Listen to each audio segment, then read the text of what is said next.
Good morning. This is Dr. Luke.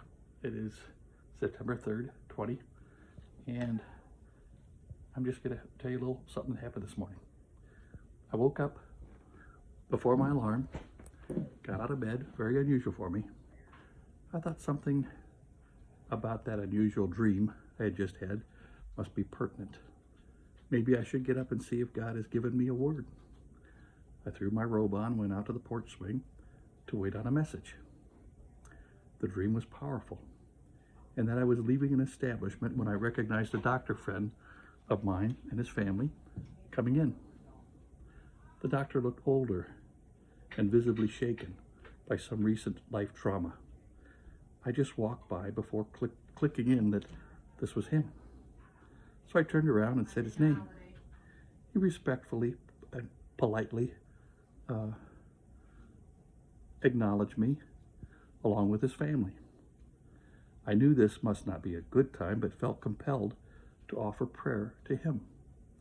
We went to the side, and as I prayed, I could see that he was emotionally distraught, but very much ready for and open to this prayer. I was guided to pray about the command to the sacrifice of praise referred to in Psalm 50. I didn't want to belittle his real and strong and guttural emotions that I could tell were just bubbling inside of him. So I told him that our natural, often angry response to the trial at hand is from our fallen nature and is real, honest, and expressing it like David in the Bible had merit as well. And I saw almost a demonic, vile, poisonous expression come out of him that needed to come out of this otherwise gentle, grace-filled and wise doctor and man of God that I've known for some time. But then I told him that God, who made us and knows our darkened nature, calls us, even commands us, to a supernatural response of praise instead. In fact, he actually hates our natural response. Though we may be distraught and even angry, we can express and give this up to him. But then he commands us to sacrifice this at his altar and incredibly lift our hearts in obedience to praise him, even when we don't feel like it. Instead, we believe and continue to praise him until we see his victory in this whole thing before us. Because God said in Psalm 50, then I can give you every promise I ever made. Wow. Now that is a principle I need to know about. As important as operating in the knowledge of our commonly other accepted principles like, say, gravity.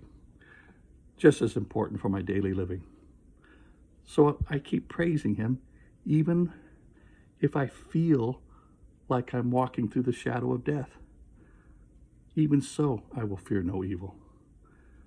So I keep praising him as if my enemies are lined up in their multitudes in the rims of the valley as far as you can see. You hear the shaking of their armor as they must wait as the King of the heavenly armies frightens them in his acts of honor and kindness toward me. And as he leads me to rest beside a bubbling brook and then prepares a feast for me at his table, all the while their armor is heard in the multitudes shaking in the distance. So we praise him till the victory is seen, and we knows it when we sees it. During this prayer, I saw myself holding this doctor like a child, embracing him as his tears, anger, despair heaved out of him, like a childlike peace was finally restored. Doctor thanked me and along with his family, and they went on their activity as I said goodbye and left wondering but never knowing what it was that had shaken this family to the core. I can't help but believe that this message is for you, for you, for you, and for the many.